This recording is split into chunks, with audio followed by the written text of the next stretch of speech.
You can hear why these young people write. We're going to get a chance to ask them directly in a little while here, but I think you can feel why they write. Hi, I'm Emily Wilkinson. I go to Shawnee Mission South. The title of my piece is A Third Grader's Lament. I was 9 years old and went to Catholic school. The children wore uniforms and abided by pious rules. I carried the Holy Spirit in my heart like a dove in a fiery metal cage. One fish in a school of 400, a clone and an equal in an army of red and white Christian soldiers whom all looked alike. Level playing field so no one could feel left out, or at least so none of us could feel.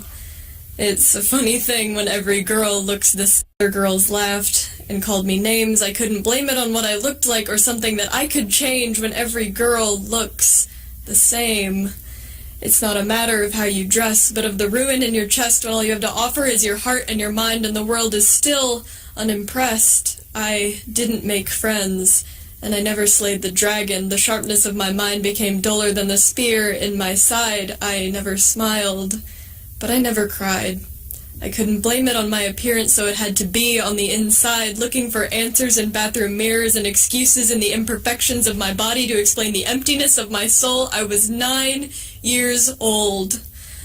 So I found my salvation in the light of silver scissors, hacked off chunks of my hair until my fingers were blistered, until I was sure I could walk into school standing apart from my sisters. I cut off my hair and watched the years fall away, years of psychiatrists telling me how to act and be friendly, and years of wondering why it came so natural to everyone else, but why I had to be taught and medicated. I cut off being handed false diagnoses like a death sentence. Every time I was told that depression, psychosis, Asperger's personality disorder, not otherwise specified, ADD, OCD, was all I'd ever be, only to have it ruled out by some other doctor who said that they understood me. And every time they were wrong. I cut off wearing mental illnesses like name tags that could be so easily torn off and replaced. Years of my parents patting me on the head saying they'd figure it out someday, and me saying, screw someday, I want to be happy now. I cut off years. I cut off years. And I cut off years. And I promised myself that as long as hair grew on my head, I'd stay right here. I was 9 years old and went to Catholic school. I carried my weight in rosaries and faith. Freed was the Holy Spirit from my heart, for I had opened the cage. Thank you, poet. All right, you're listening to the at&t pre-show. Let's keep it going. Again, we're listening to Louder Than a Bomb, poets from Kansas City, Missouri. Hello, my name is Jordan Winter. I'm a senior at Shawnee Mission South, and this is my poem called Home of the Brave. Creaky doors. Voices in the dark. Footsteps on floors marked by mold creeping through to the shadowed basement. Werewolves, vampires, a capitalist society. It's a scary story, right? This isn't a once upon a time, but real evil caused by government officials who pretend to be beneficial, but really they're just greedy and hostile and kind of like villains in a Charles Dickens novel. People are on food stamps but still working 10-hour shifts every day. The cramps in their feet so sharp like a railroad spike, and their souls burning a la flambe like Dresden because of the Third Reich. Money over people, riches that can't be tamed. Our attempts to raise the minimum wage for people that slave over greasy fryers all day to feed their 3 children is just met with a man who sits behind his corporate desk and says with selfish greed and a smirk, it will result in layoffs and inflation for businesses hiring a teenage fry cook or a 50-year-old clerk. So you're saying that capitalism doesn't really work? We're told to feel blessed, but there's a stake stabbed through my chest that's yet to be addressed because it was once the stake that I had in our future. I have a right to be upset because all of our congressmen are tiptoeing around the subject, but can someone please just suture this wound because I'm bleeding dead? And I drive it in further every time I put my hand to my heart and chant my devotion as I stand and start to recite the Pledge of Allegiance to the flag of the United States of America. Rinse and repeat, but I feel like a slave since my hopes and my dreams are nestled in a grave dug by the words they've said to convince me that they ever had seams, but they're now falling apart into blue, white, and red. I want to go to college. It's not too much to ask to gain that knowledge, But the $50,000 of debt in which I'll be is too much of a haulage for me. See, why can't we be modeled after the Netherlands or Germany where it's free? It's working for them, so let's do it that way, or goddamn at least lower the rates to a reasonable degree. Investing in the country's future is the way to make it, not a use of students as profit centers and using the poor as a poor excuse. Home of the brave? More like home base for those 1% sad sacks, save for us other 99. We're bleeding our hearts out. We're bleeding money from the arts now. We do have our perks, but also hundreds of Sam Brownbacks. When will these policies end along with the hell they send? Common sense is bipartisan. Without this divide that's unmended with lies and deceit, it's no shock. This gridlock between two forces cannot be beat. The only minority destroying America, that's the rich. They are only a hindrance, using the word traditional as a cover for traditionally corrupt and bigoted values. I feel like I'm being smothered by the Koch brothers. But I will not censor myself to comfort their ignorance. That stake is still there, and it's deep in my heart.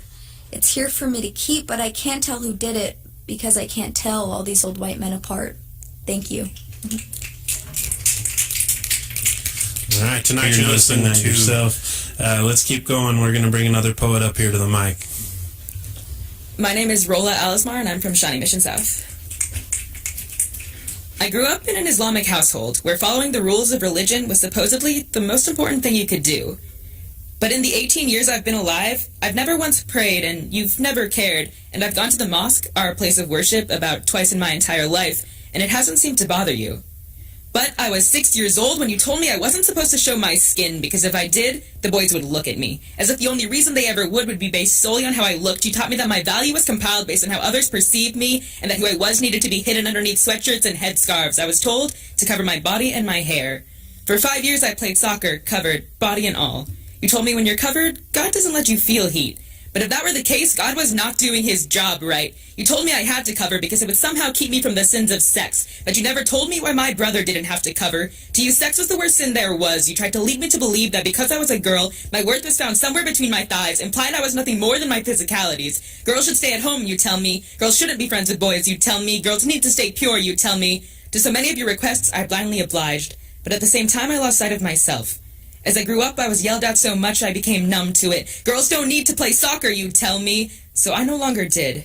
I witnessed an unbearable amount of fighting between my parents. My mom threatening to leave, threatening to kill herself as she put the blade to her neck. Every mistake I made, my ears pierced by your words. How the hell are you so stupid? And the sounds of things breaking around me, it was louder than a bomb.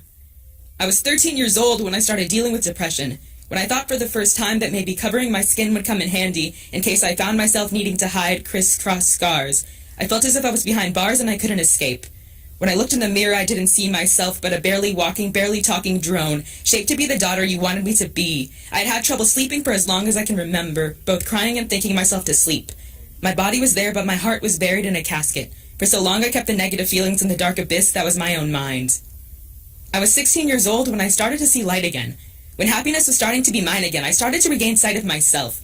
I told you I would no longer stay covered because my body is not a cage and I was done being a coward. I knew what you'd think of me and I told myself I wouldn't let it faze me, but still my entire body burned when you called me a slut, and your cruel words lingered on for longer than smoke on clothes. You tried to convince me to follow the rules to please some god that I no longer believed in. An outer representation of inner faith means nothing if I don't believe in anything. I was 18 years old when you started to realize that I can make my own choices. I never cared what others thought of me, only what I thought of me. And the mirror was never really a curse, only my mind was. I was driven insane in an attempt to be the person you wanted me to be. But even now, as I have figured out who I am, sometimes it's still hard to find the me that loves me. Because I still have crisscross scars. Emotional scars. Not ones you can see, but ones that will forever be a part of me. Thank you. You're hearing from